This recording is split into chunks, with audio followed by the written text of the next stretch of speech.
There we go. Okay. So, a very warm welcome, everybody, to our presentation tonight. Before we kick off, I'm just going to go through like two bits of Zoom housekeeping, which I think everyone is probably very familiar with. If you could keep yourselves muted while we're talking, that would be really useful, just to cut down on all of that static interference stuff that you get through Zoom. And this is being recorded. So you're very welcome to keep your cameras off if you wish. To be honest, I think the only people that are really going to get shown in the recording are me and Vicky because we're speaking. But that is obviously your choice. And we will yeah, please feel free to drop in the chat like, hey, I'm from wherever. We love to hear where people are from, where you're joining us from. And if you have any questions, any comments, anything at all, do drop them in the chat as we go. We might address them as we go through, or we'll certainly have time for questions at the end. So yeah, do feel free to keep us busy with them. So I think that is all I need to say. Without further ado, let's get started. All right, well, I'm going to introduce myself. My name's Vicky Jones. I'm coming to you live from Arizona. I'm originally from England, though, as you can probably tell by my accent. Just a quick thank you to all of you from Jackie and I for joining us. We both recognize how limited our energy and time is, and we will make the next 60 minutes worth your while. So thank you again for making the effort to join us today. So a little bit about me. I'm 3.5 years into this long haul journey, still suffering. And the reason that I'm here today is that Jackie and I met through breathing. And even though I look back on the past few years as being probably the most difficult of my life, the silver lining has been learning functional breathing, being able to share my story, being able to help others with long COVID. And I really couldn't do what I'm doing today without that lived experience. And I know Jackie feels the same. So it is so fulfilling to me to help other people. It's a passion. I've always been in the service industry prior to getting long COVID. I was a personal trainer and an athlete. And of course, that's all been put on the back shelf while I help people that really I see a huge need for help as we go through this difficult time of our lives. So that's a little bit about me, but like I said, thank you so much for joining us today. Yeah, I mean, I'm going to echo a lot of what Vicky's just said. I am joining you from Inverness in Scotland, where it is actually sunshine and blue skies, but not for long because it's going to get dark soon. um, and I have recovered from long COVID. It took me about 3.5 years to get through, but I am now back living, actually, I would say, a better life than I was before. What I have learned is that I was a dysfunctional breather probably beforehand. Getting sick then massively exacerbated that, and finding the breath and the power of that breath was one of the things that helped me the most in my recovery. It was certainly the first thing that I found, and I think that first thing is an incredibly powerful thing. It is the first tangible evidence that you can see some improvement. And that measure of control as well. I think so. That was huge, huge, huge for me. I have a background in teaching music. I'm a musician, and yeah, I think it's just wonderful connecting with people all over the world. Um, doing this, and Vicky and I have actually never met in person, but we're hoping to remedy that one day. So yeah, I think this is just a very yeah, beautiful experience to come and join with you all today. So enough of me wittering on about that. Let's move on um, to some nasal breathing. So we're going to take you through a couple of exercises in this little presentation. This is really just scratching the surface of what we do, but we didn't want to kind of overwhelm everyone too much just now. So we're going to start off with nasal breathing, which really is the foundation of breathing. I would say it's the foundation of life, even breathing through your nose. So let's just check in. So you might want to close your eyes if you feel comfortable, or you might just want to focus your attention on something in front of you. I have a light switch in my living room that is always where my attention goes when I'm sitting in that room. Um, but you might have something that is slightly nicer to look at than my light switch. And just check in. Where are you breathing? Are you breathing through your nose?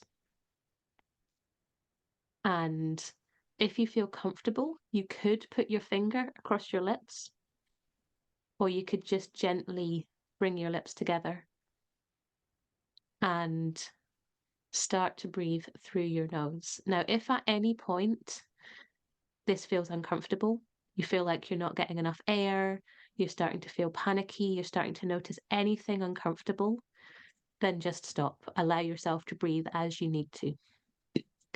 But if you're able to, let's just concentrate for a moment on breathing through our nose.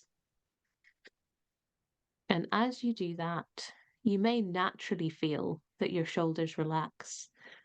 You may notice a reduction in tension in your body. And just noticing, what does that feel like as that air comes in and out through my nose?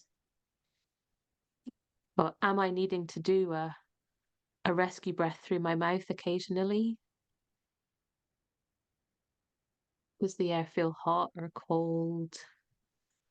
Do you feel any resistance in your nose? And if you do, is it more in one nostril than the other? Is it fast? Is it slow? Does it feel relaxed? Does it not? And just kind of starting to notice.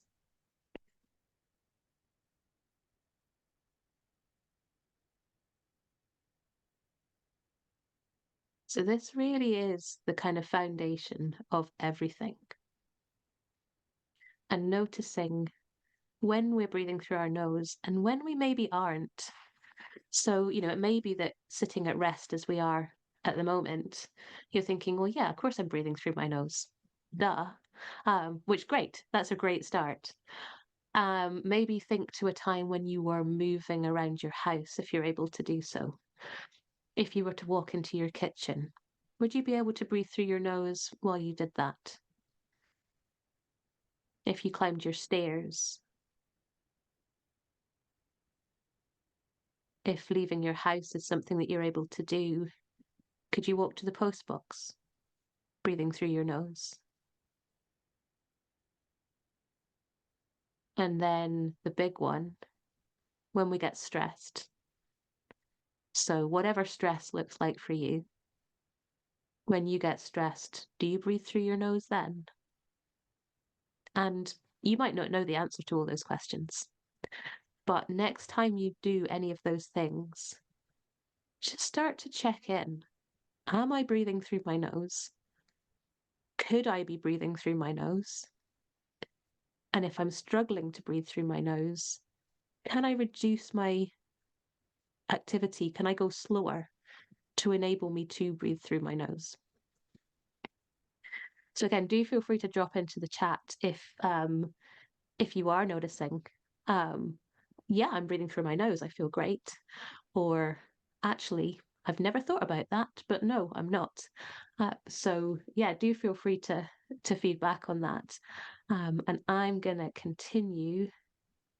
Yeah, so as you keep breathing through your nose, if you're able to do so, what we want to know, if we're going to make the effort to do a breathing exercise or some other strategy, we want to know that it's actually doing something.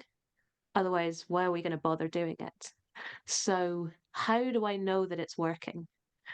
Might notice things like increased saliva in your mouth. So this is always the first one that I notice. Ah, yep, saliva in my mouth. You might notice warmer hands and feet. You might notice tummy rumbles. Again, that connected with your saliva in your mouth, that's your digestive enzymes starting to get going. Rest and digest. You may feel reduction in symptoms. You may notice that your breathing and your heart rate are slowing down, and you may notice an increased feeling of calm.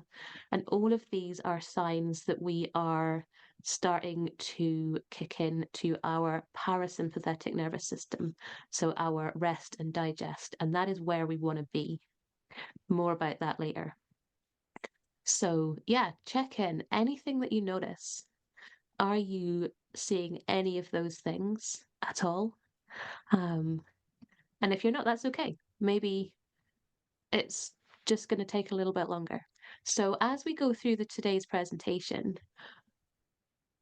if you're able to, keep breathing through your nose. And if Vicky and I remember, we will keep reminding you to check in.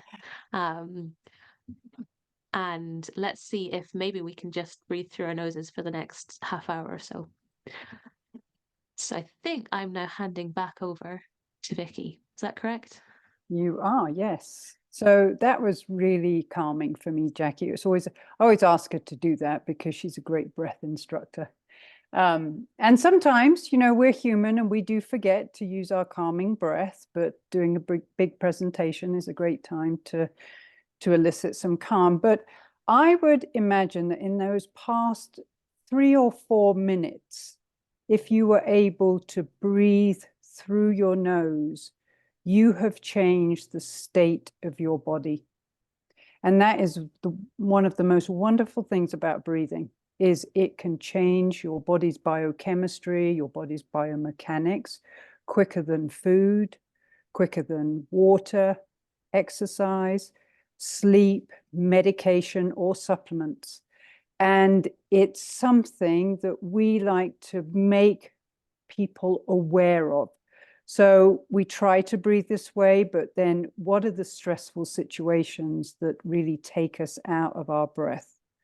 But we're actually breathing 25,000 times a day. And as Jackie said, it's so important that we learn to functionally breathe. That really is the foundation of what we are teaching here. So our minute-to-minute breath, if you can learn to breathe through your nose, you are going to allow your body to stay in that place of the parasympathetic, the rest and digest. And of course, there are exercises that you can do to kind of self-regulate when we feel a little bit tense. And then we also have exercises that we can use in emergency. And these are all part of a sort of a learning experience. But the first thing you've learned today is, how do you breathe? And I think all of us probably took it for granted. Like Jackie, I was very much a dysfunctional breather before I got long COVID. And, you know, when you have that thing that we take for granted taken away, then it really opens your eyes to the benefit. So have you ever considered changing your breath?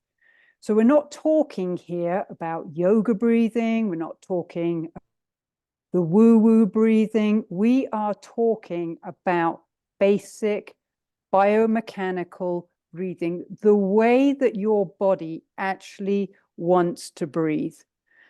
And I know that when you learn these exercises, they become a pillar of support. It's like having a friend through COVID, through long COVID. And it's something you can turn to when we are struggling. We all have times when we struggle, and it makes a huge difference, especially if you can teach your friends and family and learn to be held accountable, or even becoming, like I said, aware of how you are breathing. So that really helps, and it's made a huge difference, I know, for me in my ongoing recovery. So it's the other thing, as Jackie said, it's something we can do. And there is so much that we can't do, but this is something that you can do, that you have control over. And I think that's a really good place for us all to start. So in this talk, we're going to talk about, breathing as a therapy, and how it helps certain long COVID symptoms. We're going to talk about sleep. That is so important. So how we're sleeping and how we're breathing while we sleep. Jackie's already done a brilliant nasal breathing exercise. We're going to do a few more. And then we're going to talk about the big pacing. How do we start using exercises, breathing exercises, without overdoing it? So like I said, our aim is to get you into that down-regulated state, that rest and relax, rest and digest. So that's the aim of this little workshop for you. Oh, I'm next as well. Oh my goodness. Okay, so we know what's going on with long COVID. We probably have all never been more glued to research papers than we are now, because it has really affected our day-to-day life. It's affected our identity. And I'm not going to go through all of these research papers, but there's two that Jackie's done a great job of really boldly putting out there. So the average age of someone with long COVID is 42, and it is a female. So there are so many research papers out there about breathing and hormones, and how we can use breathing exercises to help with menopausal symptoms. So the one piece of research they did was back in 2012, and they actually had women doing 2 lots of 15-minute breathing exercises a day. And it really helped the parasympathetic activity. And they were just doing slow, deep diaphragmatic breathing. And it decreased the severity and the frequency of their hot flashes by 52%. So that's one that really Jackie and I like to focus on. The other one that has just come out that kind of gave Jackie and I a huge pat on the back was a research paper I know Jackie's going to be talking about shortly in her podcast that she does, but breathing functionally helps long COVID. So when we have dysfunctional breathing, it really contributes to things like shortness of breath and other long COVID symptoms. So I'm going to say that again. When we are breathing dysfunctionally, that actually makes many of our long COVID symptoms worse.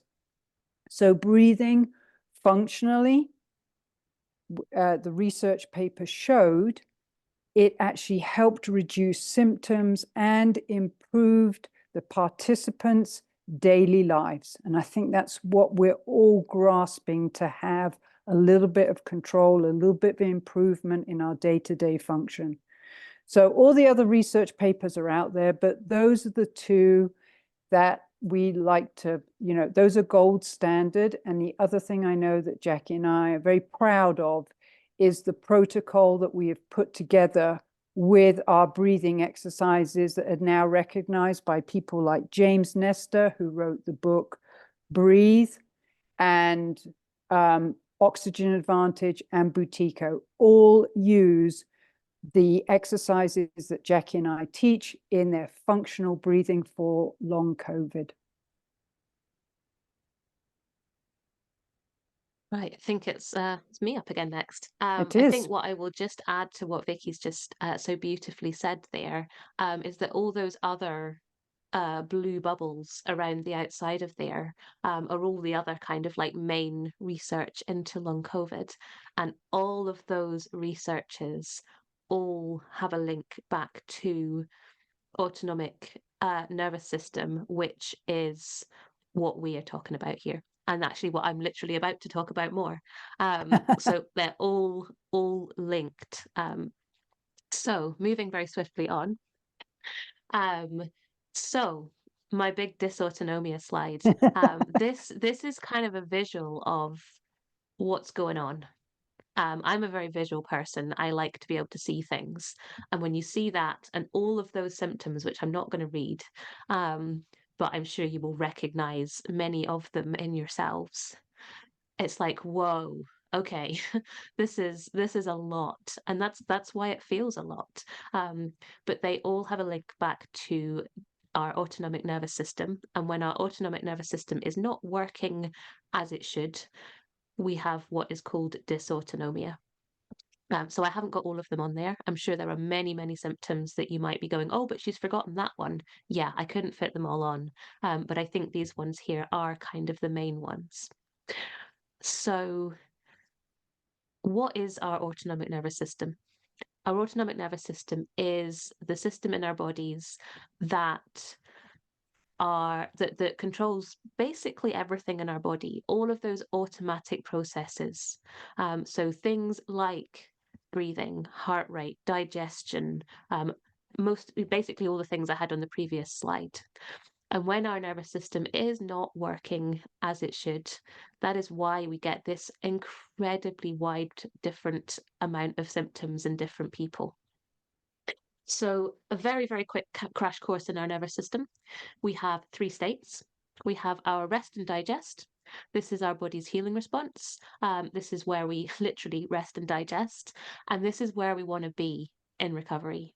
But unfortunately, this is where we tend to not be. So, what happens is we spend an awful lot of time in our fight or flight. So, this is where the body goes when it senses danger. We need action.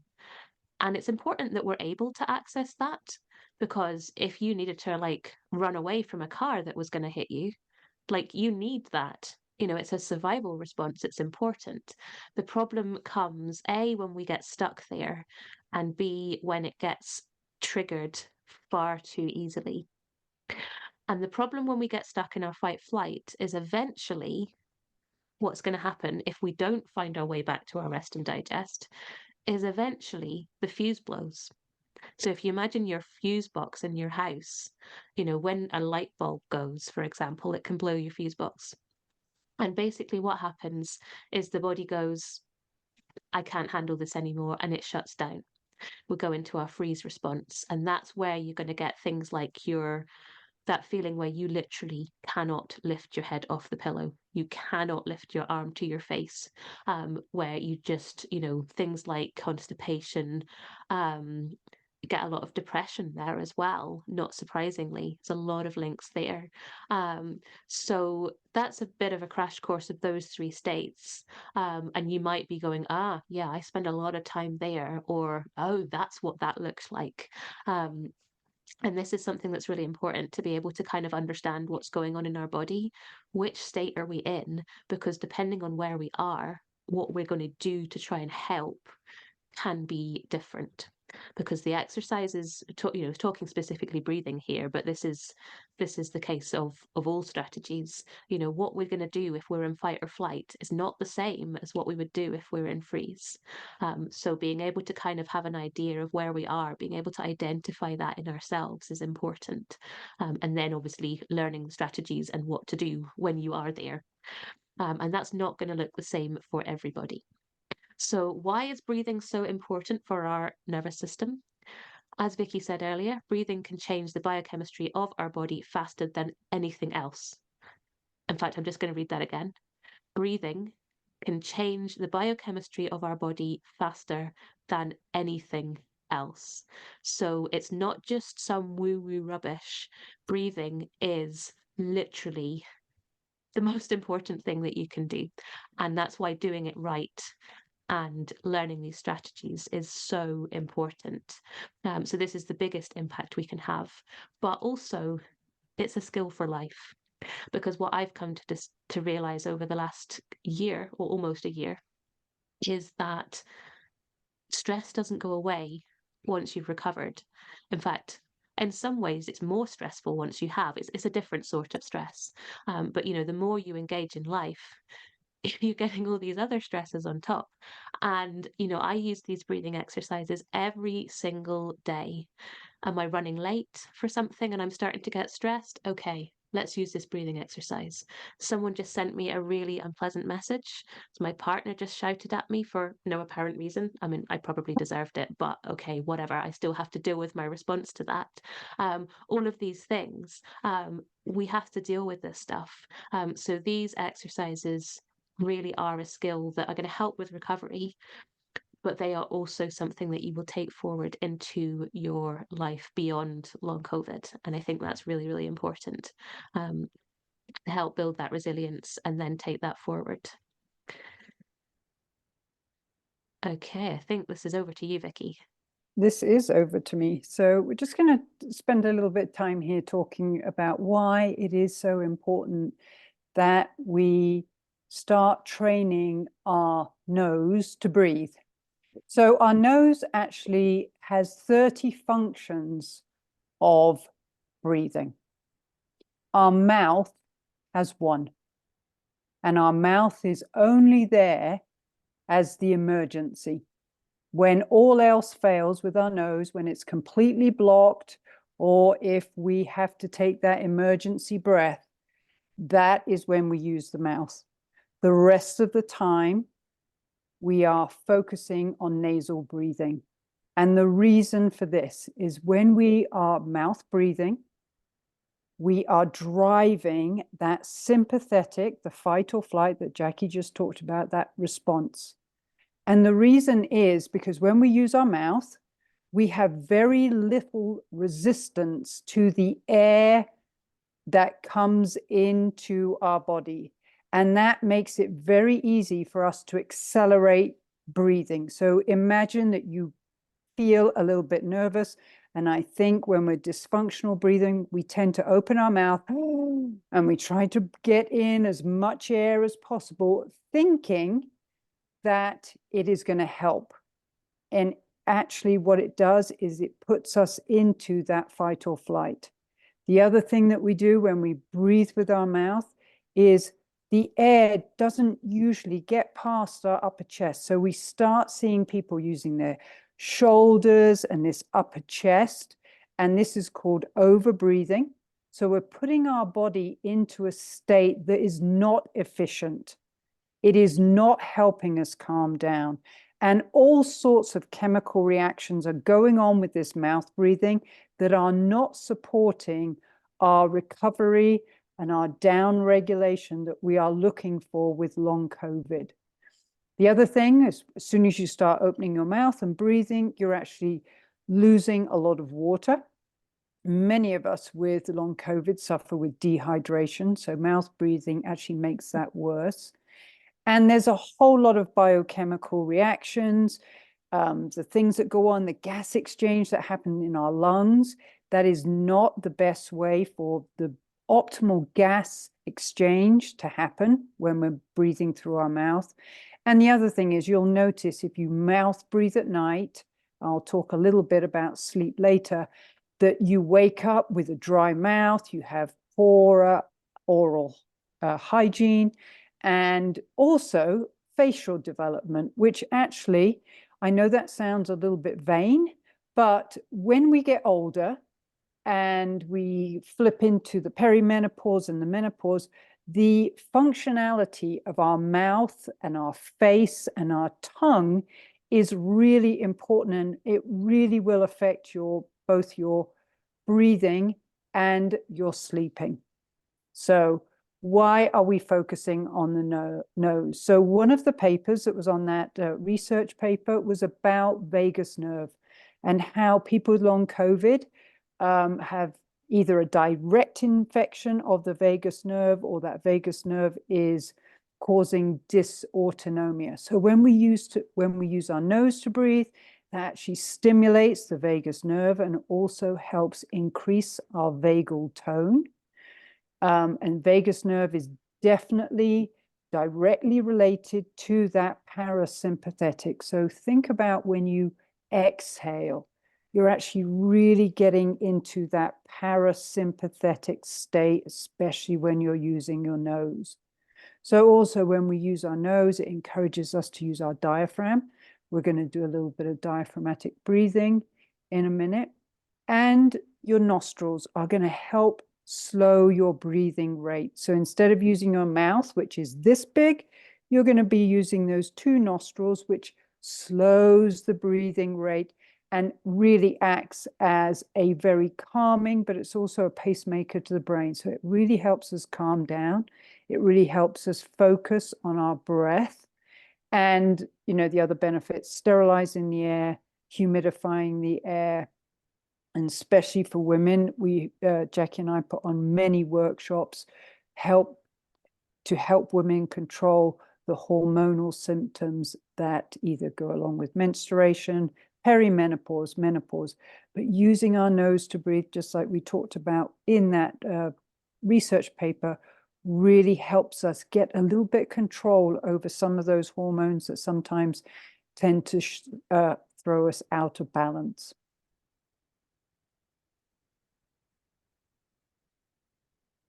All right, so let's talk, or let me do a little bit of diaphragmatic breathing for you.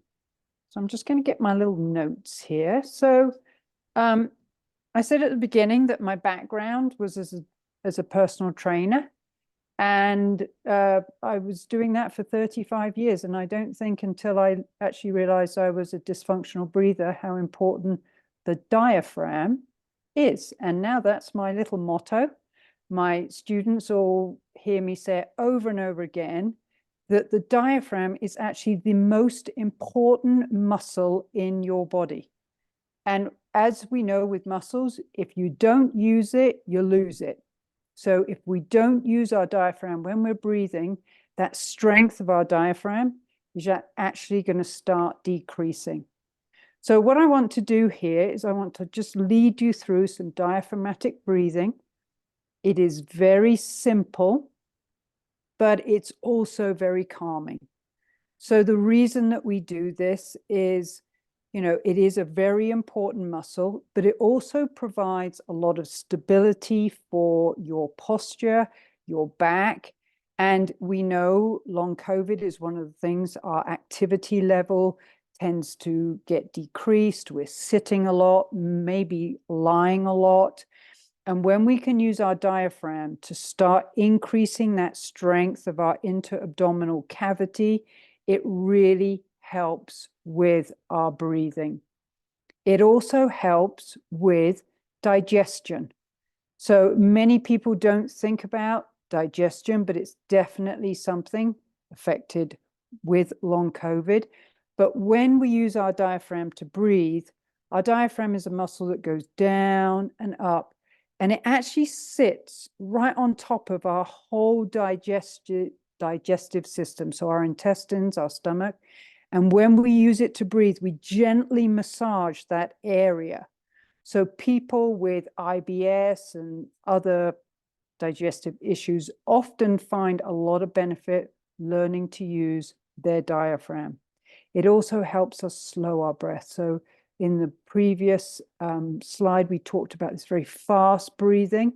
When we use our diaphragm, our breath slows down, which helps calms our mind.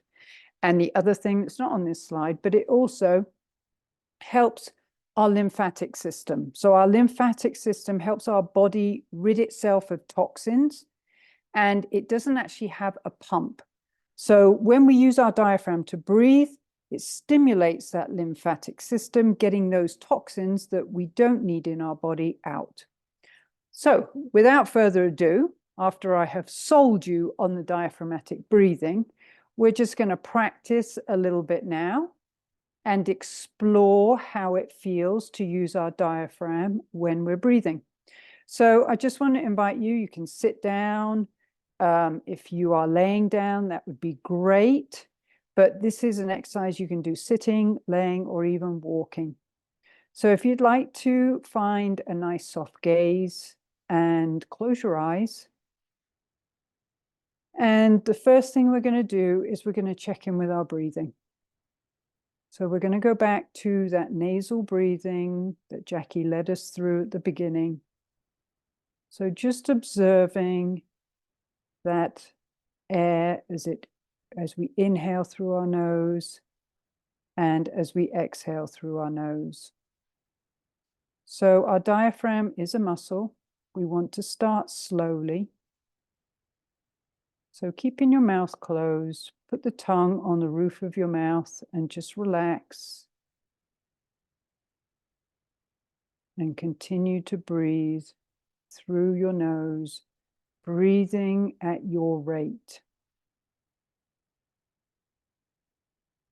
And then I'm just going to invite you to put one hand on your upper chest, which really helps us feel safe.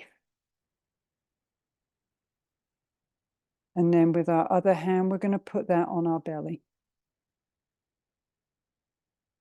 So now as you inhale and exhale through your nose, as you inhale, just allow your belly to expand, pushing that hand out. And as you exhale, allow that hand to return to its starting position. So this is done at your rate. So inhaling, the hand moves out. Exhaling, the hand moves in.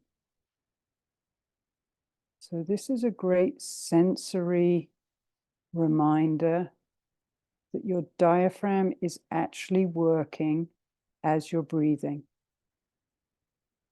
So the hand moves out and the hand returns. So just observe that bottom hand. You can look down and see it moving. Or if you've got your eyes closed, just feel it moving. So what's actually happening is as we inhale, our diaphragm moves down.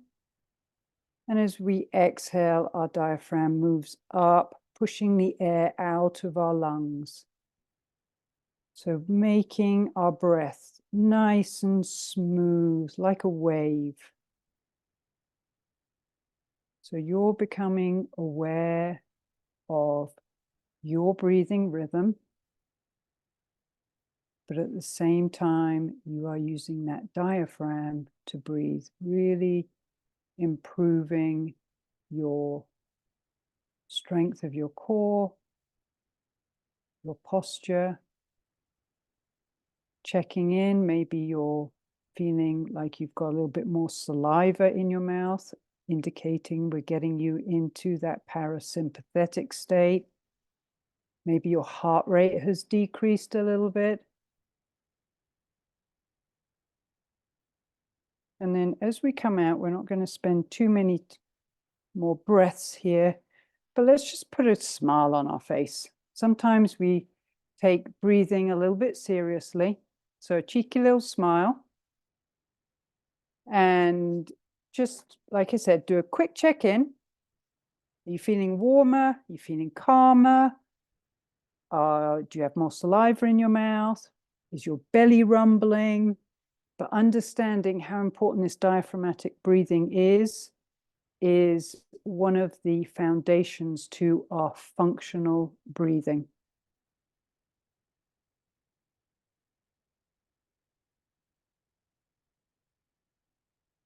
All right, we're going to move on to sleep. And I think we all know that long COVID really has a massive change in our sleep pattern. And once again, I'm going to go back to so many women have long COVID, and things like hormones, menopause really also get affected by long COVID, and that directly also affects our sleep. So many of us have heard about the sleep hygiene things that we're supposed to be doing. So the change of light, making our room dark, having it at the right temperature, making sure it's quiet, making sure we don't eat too much food or too little food, and then things like caffeine consumption. But the elephant in the room here is that your overall breathing during the day is going to dictate the quality of your sleep. So I'm going to say that again. When you're mouth breathing during the day, you will tend to mouth breathe at night. And what we're looking to do is to move you into that nasal breathing during the day so that you can continue to nasal breathe at night. Because when we can continue that nasal breathing, we will get our body into the best position to recover, regenerate, restore. That's what our sleep is supposed to do for us. So it's very hard to suddenly switch a light off and go from pain, anxiety, overstimulation of the sympathetic nervous system, and then expect our body to go into that parasympathetic. But by changing our breathing during the day and using breathing exercises right before we go to sleep can really have a huge effect on our sleeping patterns. So once again, we're getting back to this functional breathing of using our nose, using our diaphragm, getting ourselves into a routine, allowing yourself some time before you go to sleep so that you can get your body into that down-regulated position and then sleep better. And I know it's something that Jackie and I think is so important for people with long COVID. So the fact that our disrupted lifestyle with pain, inactivity, overstimulation, changing of our routine, by sleeping well and waking up feeling like we have a little bit more energy to take on the next day.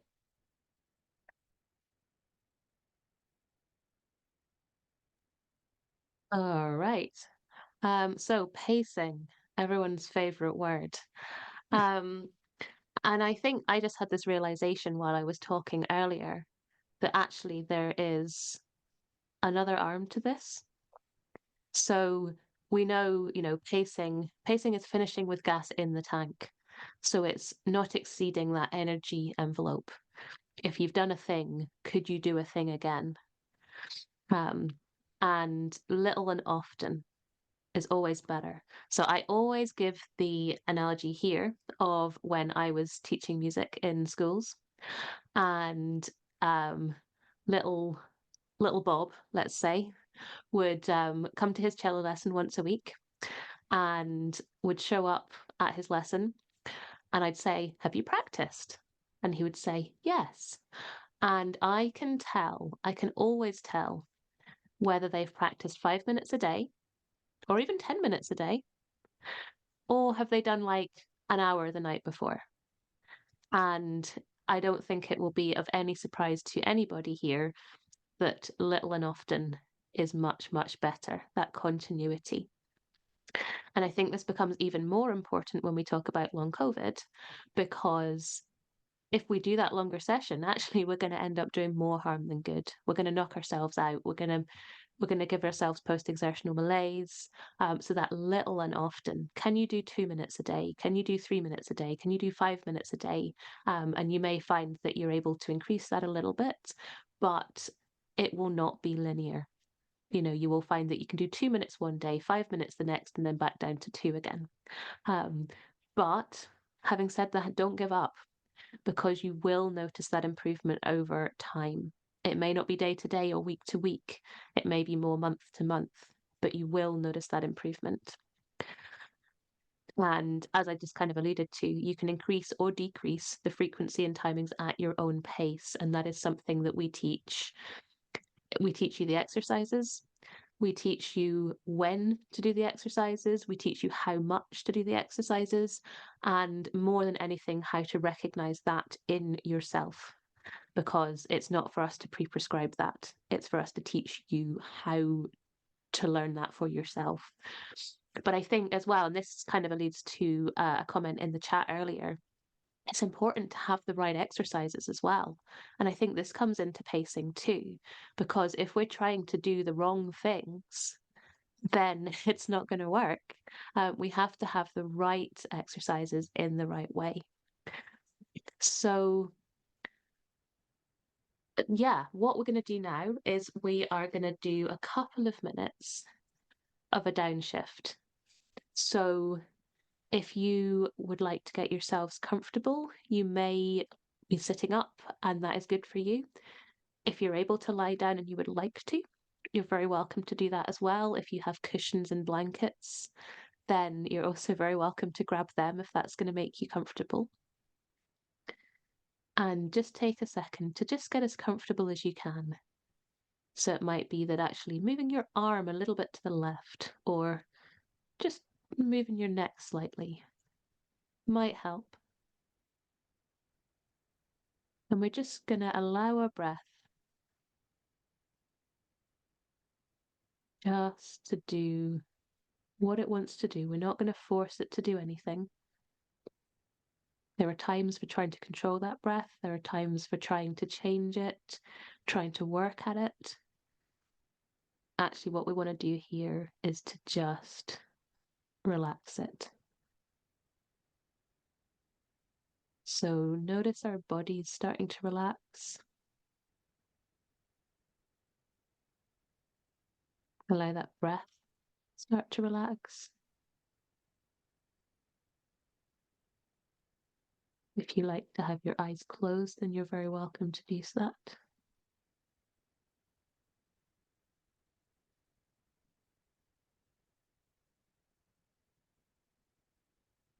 And just watch the breath, observe the breath.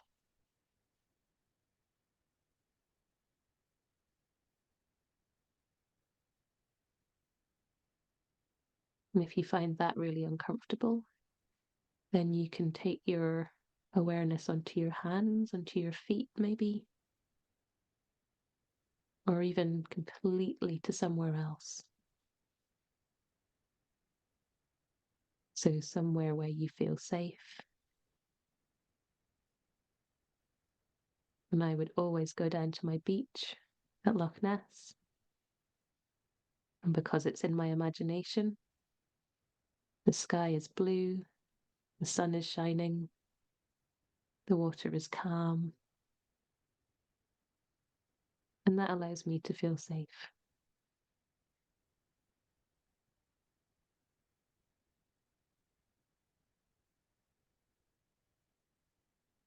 And if we feel thoughts coming into our minds, you can just imagine them floating away on a cloud across the sky, or a leaf floating down the river. And just giving this moment to yourself. This moment where you don't have to do anything else. You don't have to be anything for anyone else. You're just going to take it for you.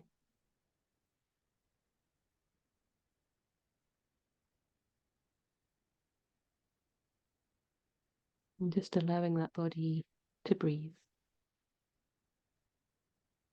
to relax, to calm.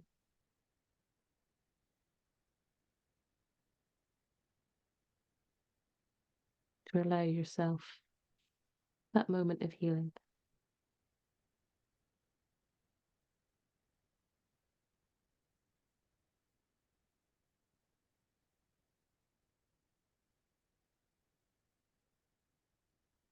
So just going to take another couple of breaths. And whatever those breaths, whatever pace they're at. And then you might want to gently bring a little bit of movement into your hands and feet. You've had your eyes closed, maybe gently supporting your eyes as you open them. You may find that you want to do a stretch or a yawn. I always have to do a stretch after some breathing. Whatever feels good for you. And just allow yourself to gently bring your body back to a sort of wakefulness, for want of a better word. And yeah, I think that kind of brings us neatly to the end. So yeah, I was going to. any questions? We've put all our social links on there. We do run breathing courses and other things, so do get in touch if you're interested in that, if you're interested in questions. And our website, which I haven't actually remembered to put on that slide, is longcovidbreathing.com, if you would like to check us out at all. So I think Vicky was about to dive in and say something, and if anyone has any questions that they'd like to queue up to ask us, then you can either drop them in the chat or give us a wave and we'll let you speak, I think. But yeah, and beyond that, thank you. I was going to say, I was just going to also say thank you for joining us. We wanted to introduce you to the benefits of breathing for long COVID. And what we've done today is hopefully we have opened your eyes to how you can change the biochemistry of your body with two very, very simple exercises. These are the foundation of functional breathing. Now, as we said at the beginning, there's now papers coming out learning functional breathing and functional breathing exercises, both for down regulating or for the emergency times in our life. That's what we are trying to introduce people to. So, you know, like I said, I hope you've enjoyed this. We want to thank you for your time, your energy. And yes, if anyone's got any questions, please pop them in the chat or raise your hand. Yeah, what I also forgot to mention was we do have a Facebook group. And I was going to try and drop it in the chat, but I can't find the link right now. But what I have done is I've dropped our website, longcovidbreathing.com, in the chat, and our links for all sorts of things, but including our Facebook group is on there. So do come and join us there, join the community. We post all sorts of silly pictures. I'm sure there's a picture of me practicing diaphragm breathing with an octopus on my belly, and all sorts of other things. So yeah, do come and join us there. And yeah, please, if anyone does have any questions, I'm sure we haven't answered everything by any means. So yeah, I'm actually not seeing any questions here. I thought I'm not either. But yeah, don't let that put you off, anybody, if you would. Yeah. Oh, there was one earlier. I think we covered it. Someone said that they find their heart rate increases when trying to do breath work like box breathing or 4-7-8. And I think, yeah, I would just say that's probably not appropriate for long COVID. I would, that this is why Vicky and I have developed our own breathing protocol for long COVID, because a lot of the quote unquote regular breathing exercises that people will sort of suggest, like they're great, but for long COVID, it's too much. And if we do too much, we are going to be overstressing an already overstressed system. So it's really important to be doing the right exercises for you. And then you may find that as your breathing improves, yeah, you will be able to do 4-7-8, but probably not right now. And I think a really good sign of, is this exercise working for me in this moment, is it making me feel better? Am I getting that saliva? Am I getting those tummy rumbles? Am I getting a feeling of calm? Am I noticing an improvement in my symptoms? Is anything actually making me feel better? And if it is, great. And if it isn't, then it's probably not the right exercise for you. If you're noticing an increase in heart rate, if you're noticing an increase in breathing, if you're starting to feel panicked, if you're feeling like you're not getting enough air, then again, it's probably not the right exercise for you. So yeah, this is much of what Vicky and I talk about over and over. We bang our drum, and we bang it hard and we bang it loud. Um, the right exercises for the right people. And I think one of the And reasons that Jackie and I got into this was because there was so much misinformation out there about breathing and exercises that were appropriate. And, you know, both Jackie and I have been floored by inappropriate breathing exercises. And we saw that people with long COVID fit into that. We're not cookie cutters. We are individuals. We have a myriad of symptoms, but we need special care and attention. And that's why we have taken exercises that would not be run of the mill for everyone. They are appropriate for people with long COVID. And that is why we use them. We have our clients use them. We go on journeys where we're asking our clients to find that sweet spot of their breathing, just like Jackie alluded to. And it's quite a, a, a wonderful thing when you do that. It's empowering because you think, I could breathe like this all day. And that's what we're looking for. We want to change those 25,000 breaths to ones that are functional for our body, so that our body can do what it wants to heal, and that do what it wants to do, and that is to heal. yeah, absolutely. There's a couple of questions there. Is the chest hand supposed to rise at the same time as the tummy hand? We want the tummy hand to be moving and the chest hand not, because the tummy hand is the one that is going to be moving when your diaphragm is moving. So the chest hand is very good for checking in. Is my chest moving? Because it shouldn't be. But also that hand on chest is a very, very powerful signal of safety to our body. So that is more than noticing the chest. Actually, I would say use it for that. Um, I think to answer that one, and then yeah, focusing when you're yeah. Is there a good 4 in, 4 out? I mean, yeah, if you can do 4 in, 4 out and it makes you feel good, then great. But you know, I think certainly there's no way I could have done that to start with, and I think most people would say the same. So we would say find something that's kind of regular. So it might be 1 in, 2 out. It might be 2 in, 3 out. Um, you know, or it might be breathing to music has come up a lot. If there's something you can breathe to that. Um, so yeah, um, play around with it. See what you can find. Um, can we contact you on your website? Yeah, so we do run courses. All the details for that is on longcovidbreathing.com. What? We've Oh, got sorry, go Vicky, ahead. go for it. I was just going to say, when we have these things going on, when we forget to breathe, the Mm, technicals, the technical word for them are apneas. So we find that, you know, often if we're staring at a computer, we get email apnea, we get focus apnea, we get driving apnea, we get cooking apneas. It's when we forget to breathe. And becoming aware of that is one of the great, like we said, we then take back some control over our life.